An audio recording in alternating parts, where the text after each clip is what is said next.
Some names in Scripture are remembered by millions.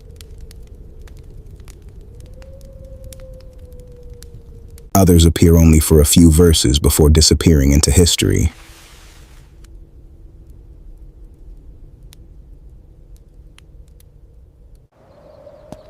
Yet sometimes, those forgotten names carry some of the greatest lessons of faith.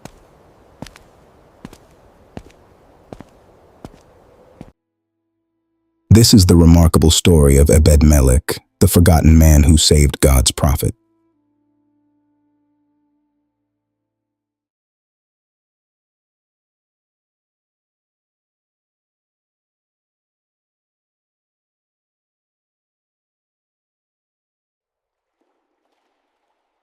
Darkness, not the darkness of night, the darkness beneath the earth.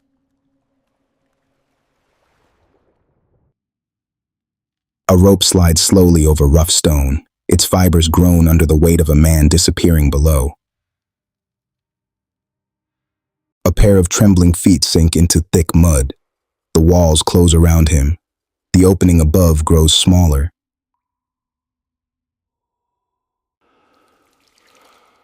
No cries for help, no struggle, only silence, and the sound of mud swallowing the feet of God's prophet.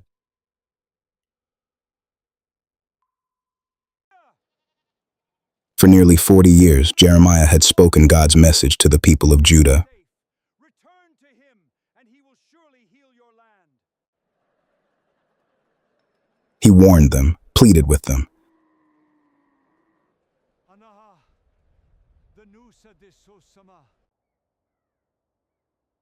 He wept for them.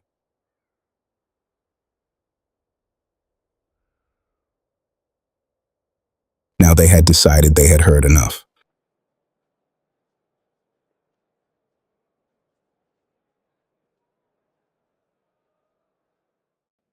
The Bible introduces him in a single sentence. His name was Ebed Melech.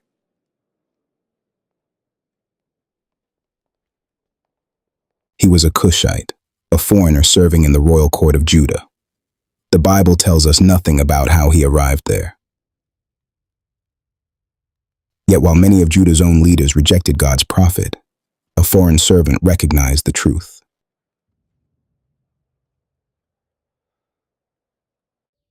History often expects courage from those with power. God often finds it in those the world overlooks. Somewhere inside the palace, word reached Ebed Melech. Jeremiah had been thrown into the cistern. He could have remained silent. No one expected him to intervene. Jeremiah's fate had already been decided. But there are moments when silence becomes a decision of its own.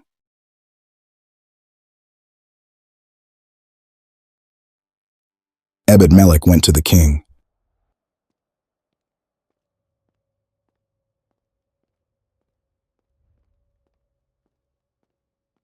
The king listened, then he gave an order. Take 30 men and lift Jeremiah out before he dies.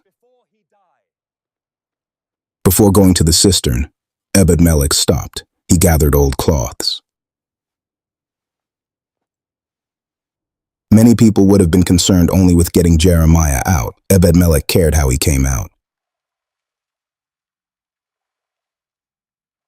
Slowly, the prophet began rising toward the light. His voice would not be buried beneath Jerusalem.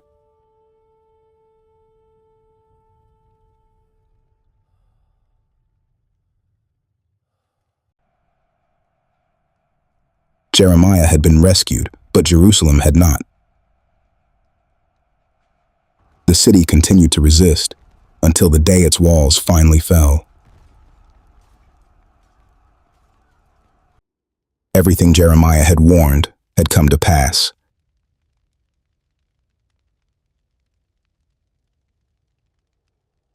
The prophet had spoken the truth. The nation had refused to listen. Yet before Jerusalem fell, God had already spoken.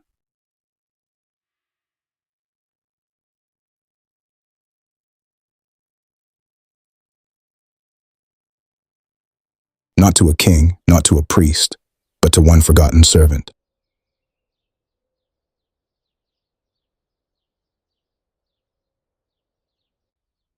I will save you because you trust in me.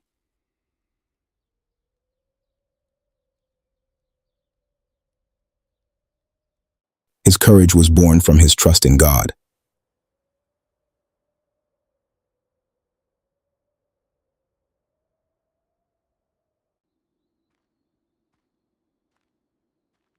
Scripture tells us very little about the rest of Ebed Melech's life.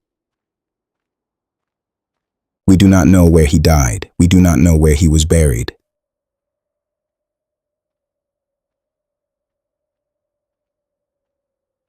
But we do know this: God remembered him. History remembers kings because of the thrones they occupied.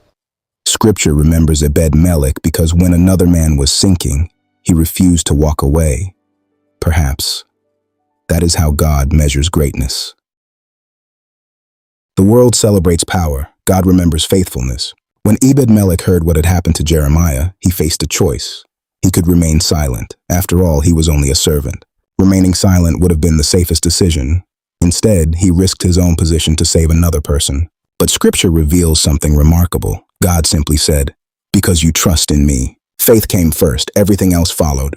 Compassion is often revealed in the smallest decisions. Sometimes love is found, not in dramatic moments, but in thoughtful ones. God is not impressed by titles. He is not persuaded by status. He looks at the heart. Most of us will never stand before kings.